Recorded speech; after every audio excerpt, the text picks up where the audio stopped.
প্রায় 5 মাস বিরতি দিয়ে আবারও সংঘর্ষে জড়ালো ঢাকা কলেজ ও সিটি কলেজের শিক্ষার্থীরা। আইন শৃঙ্খলা বাহিনীর সদস্যরা সাউন্ড গ্রেনেড মেরে তাদেরকে এখান থেকে ছত্রভঙ্গ করে দেবার চেষ্টা করছেন।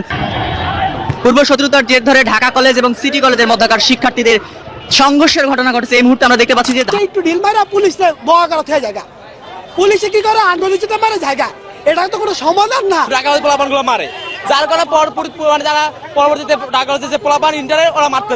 ঢাকা কলেজ বনাম সিটি কলেজ শিক্ষার্থীদের ভয়ঙ্কর সংঘর্ষ হয়েছে নিউ মার্কেটে। রাজধানীর নিউ মার্কেটে আবারও কেঁপে উঠল ভয়ঙ্কর সংঘর্ষ।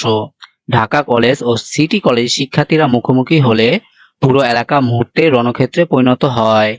প্রত্যক্ষদর্শীরা জানিয়েছেন, বৃহস্পতিবার বেলা 11:30টার দিকে শুরু হয় এই সংঘর্ষ। অন্তত ডজন খানেক শিক্ষার্থী আহত হয়েছেন। ঘটনার খবর ছড়িয়ে পড়তেই নিউ মার্কেট এলাকা আতঙ্কে ছড়িয়ে পড়ে। সাধারণত দোকানপাট বন্ধ করে দেওয়া হয় এবং পথচারীরা দৌড়ে পালিয়ে যান। পুলিশের বিপুল সংখ্যক সদস্য দ্রুত ঘটনাস্থলে পৌঁছে পরিস্থিতি নিয়ন্ত্রণে আনার চেষ্টা করে। দুই পক্ষে ধাওয়া পাল্টা দেওয়া হয়। নিউ মার্কেট থানার ওসি বলেন, পরিস্থিতি নিয়ন্ত্রণে রয়েছে, তবে আবার যে কোনো সময় উত্তেজনা সৃষ্টি হতে পারে। আমরাও মোটামুটি কঠোর অবস্থানে আছি, কোনো আপাতত কোনো ঝামেলা নাই। আমরা দেখি উভয় কলেজের কর্তৃপক্ষ যারা আছে, দুই প্রিন্সিপালের সাথে কথা বলবো।